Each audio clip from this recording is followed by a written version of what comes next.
Assalamualaikum dok. Ya, waalaikumsalam. Silakan duduk. Ya, terima kasih banyak dok. Ini dok hasil pemeriksaan saya. Oh, dengan Bu Cynthia ya? Iya benar dok, dengan Bu Siti. Sebelumnya perkenalkan, saya Dr. Firda yang sedang bertugas pada hari ini. Iya. Nah, dari yang saya lihat dari hasil evaluasi ini, kadar glukosa darah puasa dari pemeriksaan Bu Cynthia ini yaitu 150 dan kadar glukosa darah 2 jam sesudah makan itu 230 dan tes HbA1c nya 8,5%. Nah, di mana kadar glukosa Ibu Cynthia ini masih di atas normal Bu. Nah, jadi targetnya itu yang seharusnya itu untuk kadar glukosa darah puasanya itu kurang dari 130. Kemudian kadar glukosa 2 jam sudah makan itu kurang dari 180. Dan target untuk HbA1c nya itu kurang dari 7% Bu. Berarti saya belum memenuhi target ya dok ya? Iya Bu. Nah, di sini saya akan memberikan konseling agar nanti kadar glukosa darah Ibu bisa mencapai target yang diharapkan Bu. Nah, kenapa? Karena salah satu tujuan dari pengelolaan diabetes ini yaitu yang pertama agar badan Ibu lebih nyaman, ringan gitu.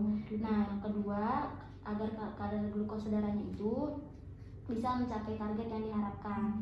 Yang ketiga yaitu mencegah atau memperlambat komplikasi pada diabetes. Nah, sekarang di sini saya akan memberikan konseling kepada Ibu dari hasil evaluasi dan yang tadi saya bacakan. Apakah Ibu bersedia? Ya, bersedia dok. Ya, baik. Yang pertama, untuk menjaga atau agar glukosa darah Ibu mencapai target yang diharapkan yaitu ada 5 pilar Bu.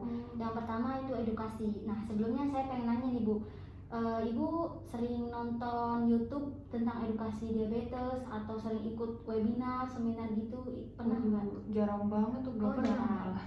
Nah, boleh sekali-kali nanti Ibu bisa lihat YouTube tentang edukasi atau ikut seminar, webinar tentang diabetes gitu ya Bu. Iya. Nah, tapi kita harus memilih gitu, memilih mana yang sangat betul-betul terpercaya sumbernya gitu ya. Baik.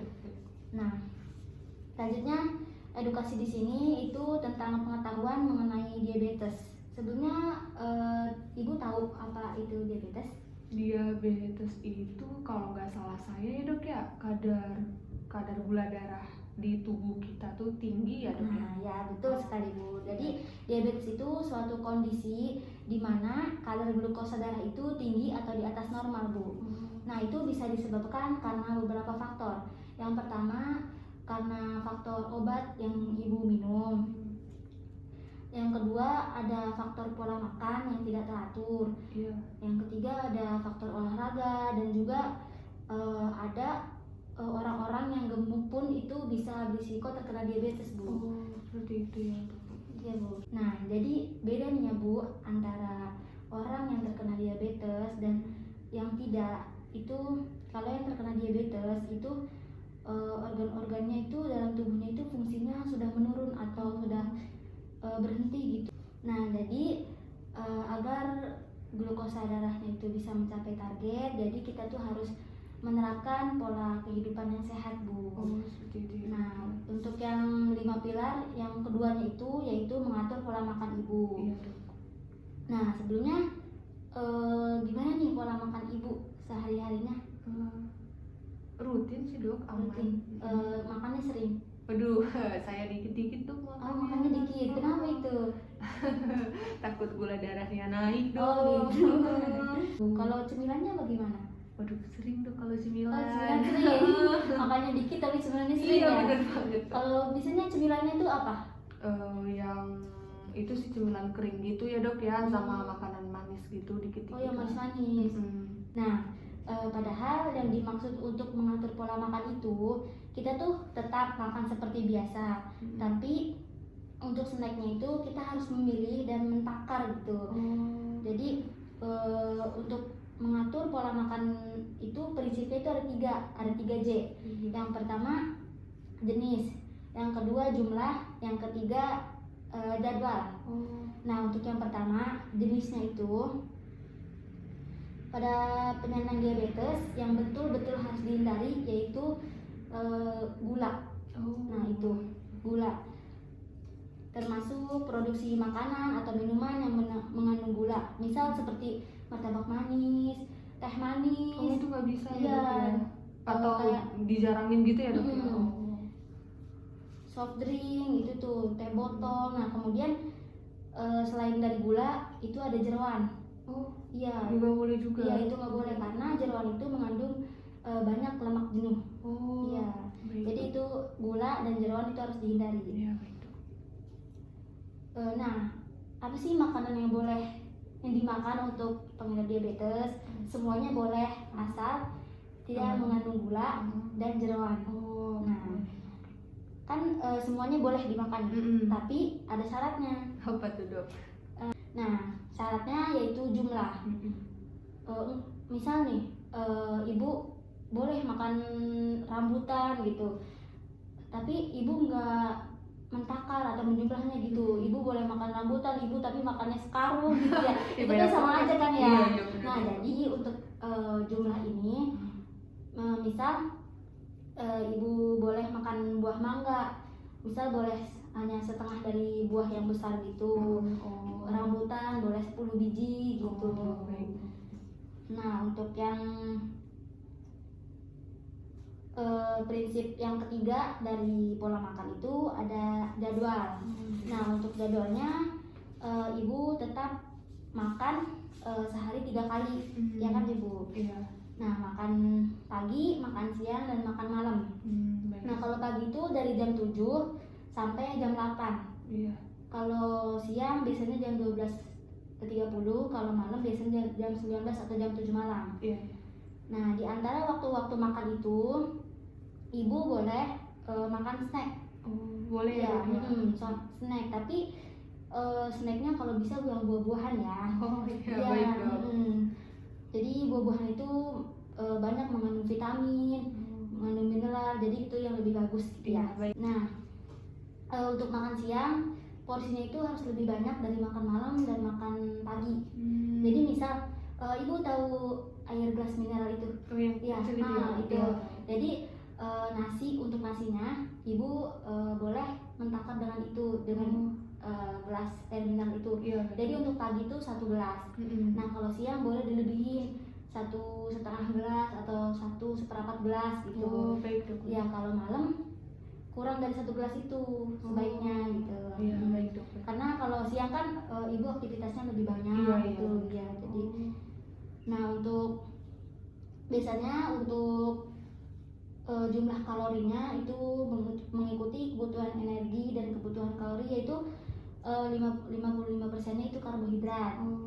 Nah 15-20% itu protein, dan 15-20% itu lemak. Nah jadi misal satu piring ini ya, saya buat di sini ya. Nih satu piring ini, misal untuk karbohidratnya 55%, jadi segini. Nah ini dibagi 2 lagi belah sininya. Jadi ini 20% protein, dan yang ini 20% lemak. Nah jadi porsinya seperti ini kalau untuk makan. Begitu ya, Dok ya. Nah nanti akan dibantu tentang salah satu contoh jumlahnya yang lebih detail. Misal kayak tempe harus berapa sehari, tempe berapa potong gitu, atau yang lainnya gitu, itu bisa dijelaskan oleh bagian gizi. Ya. Nah kemudian dari 5 pilar itu yang ketiga yaitu aktivitas fisik atau olahraga. Nah, saya mau nanya nih Bu, olahraganya sering nggak nih Bu? Waduh, jarang banget tuh saya olahraganya. Jarang ya Bu? Jarang. Biasanya 1 pekan berapa kali? Waduh, cuma sekali deh, Dok. Sekali aja. Hari apa itu? Hari Minggu deh kayaknya. Minggu aja. Itu biasanya sampai nggak 30 menit? Waduh, itu sepertinya enggak sih, Dok, kalau sampai 30 menit. Enggak. biasanya olahraganya apa? Aduh, saya mah jalan aja dok. Oh, Kalau jalan. olahraga, kalau hari Minggu doang. Jalan-jalan cuma jalan-jalan aja. Iya, gitu? jalan biasa Oh. aja dok. Heeh. Nah, jadi untuk olahraga bisa lebih sering gitu. Iya, Kalau dok. misalkan ibu sibuk, boleh diselang sehari, misal Seninnya olahraga, Selasanya enggak, Rabunya olahraga gitu. Nah, Oh. jadi untuk sehari itu minimal 30 menit. Oh gitu Iya, ya dok. nah, jadi jenis olahraganya juga harus aerobik. Oh. Misal kayak lari kecil, Oh. kayak berenang gitu. Oh. Itu termasuk olahraga aerobik. Oh baik dok, baik. Tapi jangan lupa juga pemanasannya sebelum olahraga itu. Iya, baik dok, baik. Nah, untuk resep olahraga ini disarankan biasanya 5-7 kali seminggu. Oh. Satu minggu itu. Iya, iya, baik.